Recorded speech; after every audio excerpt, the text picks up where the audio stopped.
Isang makasaysayang pagdating ang naganap. Isang French aircraft carrier ang dumaong sa Pilipinas. Pero bakit nga ba narito ito? Ano ang kahulugan nito sa sigalot sa West Philippine Sea? Tara at alamin natin. Magandang araw at welcome po mga kaibigan. Kung bago ka lang sa channel na ito ay maaari sana na mag-subscribe ka muna at i-click ang notification bell para ma-update ka sa ating mga video. Maraming salamat po. Ito ang Charles de Gaulle, ang flagship aircraft carrier ng French Navy. Isa ito sa pinakamakapangyarihang barko sa buong mundo. May kakayahan itong magdala ng higit 20 fighter jets at iba pang military aircraft.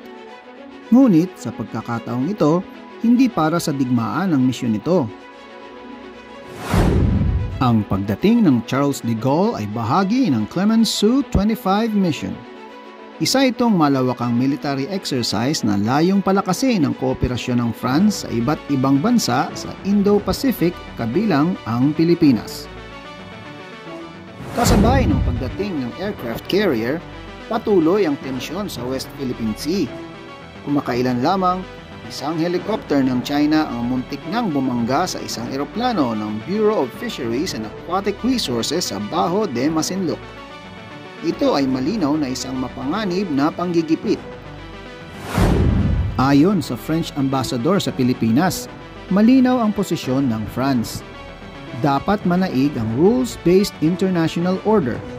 Ibig sabihin, dapat igalang ang international laws, kabilang ang freedom of navigation at overflight. Ang pagbisita ng Charles de Gaulle ay isang makasaysayang pangyayari. Ito ang unang pagkakataon na isang French aircraft carrier ang dumalaw sa Pilipinas.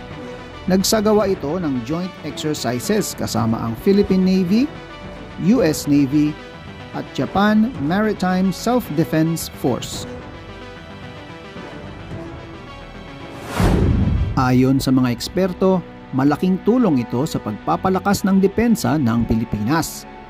Ang pagsasanay kasama ang France ay nagbibigay ng bagong kaalaman at teknikal na kasanayan sa ating sandatahang lakas. Sa kasalukuyan, pinag-uusapan ng Pilipinas at France ang isang Visiting Forces Agreement. Kung may sasakutuparan ito, magiging mas madalas ang military cooperation ng dalawang bansa. Habang patuloy ang tensyon sa West Philippine Sea, mahalaga ang suporta ng ating mga kaalyado. Ano ang masasabi ninyo sa pagbisita ng France? I-comment niyo sa baba at huwag kalimutang mag-like, share at subscribe para sa mga bago nating mga video. Maraming salamat at hanggang sa muli!